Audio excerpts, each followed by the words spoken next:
문명의 붕괴 제레드 다이아몬드 지음. 과거에 위대했던 문명은 왜 몰락했는가? 환경훼손, 무분별한 개발, 약탈, 전쟁. 문명 붕괴 과정을 통해 살펴본 지구 문명의 미래. 우리는 어떻게 해야 자멸의 길을 피할 수 있을까? 수없이 터지는 자연재해와 전쟁이 지금 우리의 지구를 위협하고 있다.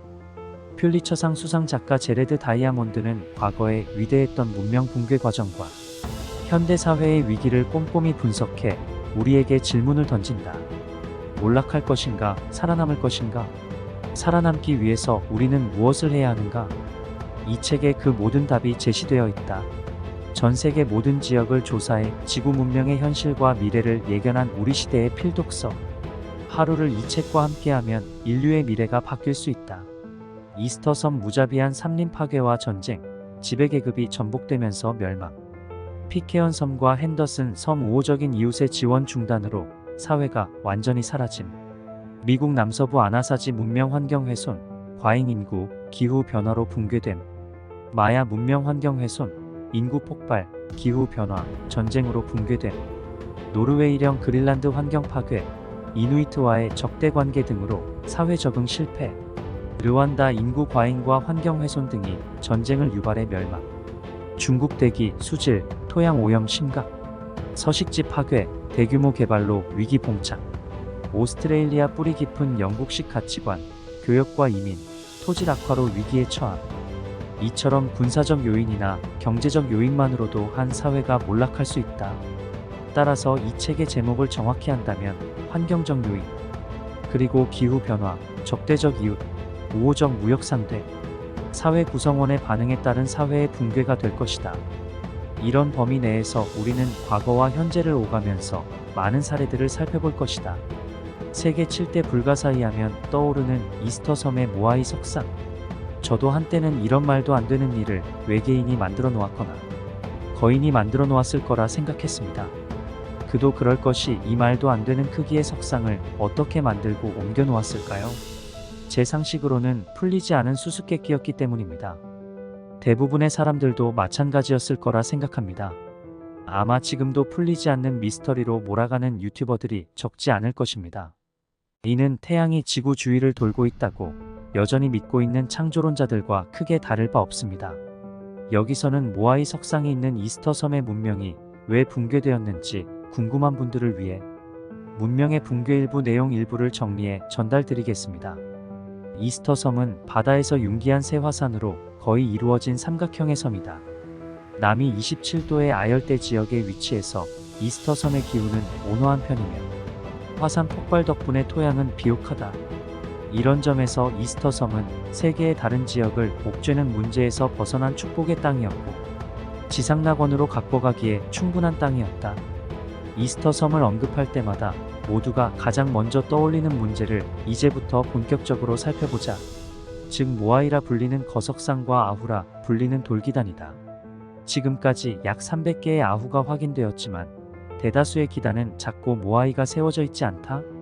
하지만 약 113개의 기단에는 모아이가 우뚝 서 있고 그중 25개는 상당히 크고 정성 들여 만든 흔적이 뚜렷하다.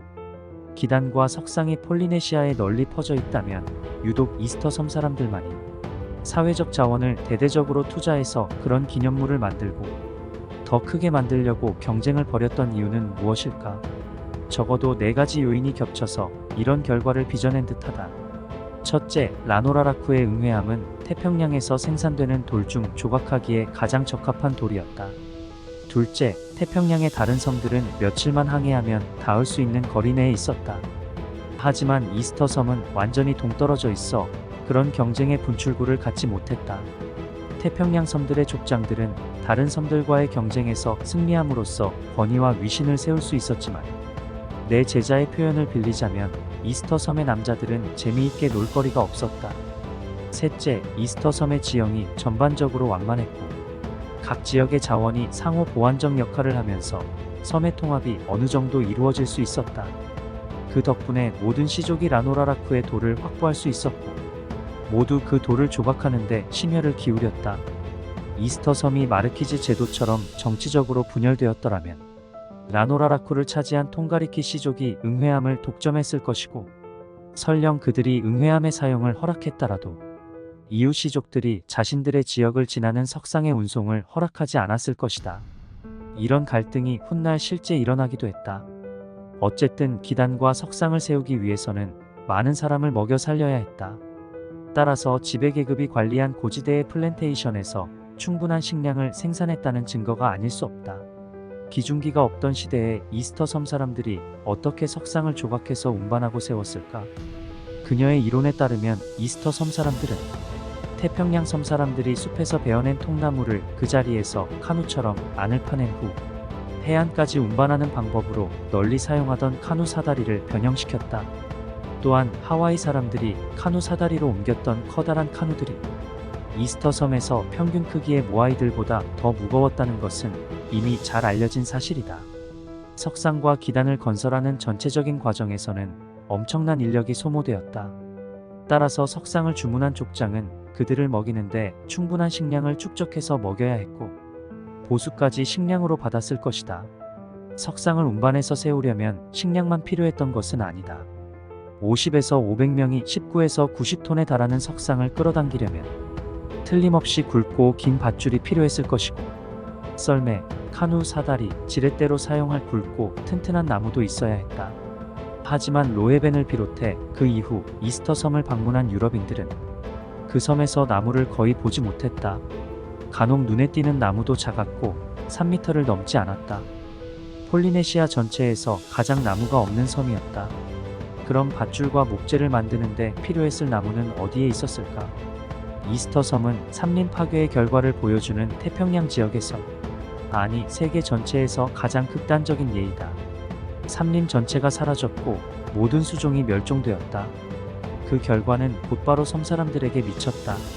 천연자원이 턱없이 부족했고 살코기를 제공하던 야생 동물까지 크게 줄어들었으며 식량 생산까지 곤두박질쳤다. 산림 파괴를 비롯해 인간이 환경에 미친 영향으로 나타난 직접적인 결과들이었다. 그 여파는 참혹했다. 기아로 시작해서 싸움이 빈발했고 급기야는 카니발리즘식인 풍습으로 발전했다. 이스터 섬 사람들이 모아이를 쓰러뜨렸다. 공산 정권이 붕괴하자 러시아 사람들과 루마니아 사람들이 스탈린 동상과 차우세스크 동상을 쓰러뜨렸던 상황과 비슷하지 않았을까? 이스터 섬은 외딴 섬이었다. 그 때문에 자원의 지나친 개발로 인해 스스로 붕괴한 사회의 전형을 보여준다. 따라서 이스터 섬의 붕괴를 부추긴 요인으로 두 가지가 남는다. 하나는 인간으로 인한 환경 훼손, 특히 산림 파괴와 조류의 멸종이고, 다른 하나는 정치, 사회, 종교적 요인이다. 이스터 섬은 외딴 섬이어서 이주를 안전판으로 삼을 수 없었고, 앞에서 거론한 이유 때문에 석상의 조각에 전념했으며, 더 큰 석상을 세우려는 시족들 간의 경쟁으로 더 많은 나무와 밧줄과 식량을 필요로 했다. 이스터 섬에서 마지막 야자나무를 베었던 사람은 무슨 생각을 했을까요? 이 질문의 답이 이 책을 읽어야 하는 이유이고 미래 후손을 위해서라도 우리가 고민해야 할 이유입니다. 문명의 붕괴는 마야 문명과 아이슬란드, 그린란드 등 과거 사회의 붕괴 이외에도 르완다의 대량 학살, 하나의 섬 두 민족 두 역사의 도미니카 공화국과 아이티, 비틀거리는 거인 중국, 오스트레일리아의 채굴 등 여러 위기를 살펴볼 수 있습니다. 제레드 다이아몬드 교수는 지구의 미래를 위하여 성공을 위한 로드맵에서부터 대기업과 환경, 세계는 하나의 폴더라는 챕터를 통해 문제점과 희망을 제시하고 있습니다. 지금까지 캔디맨이었습니다. 다음 또 다른 작품으로 인사드리겠습니다. 감사합니다.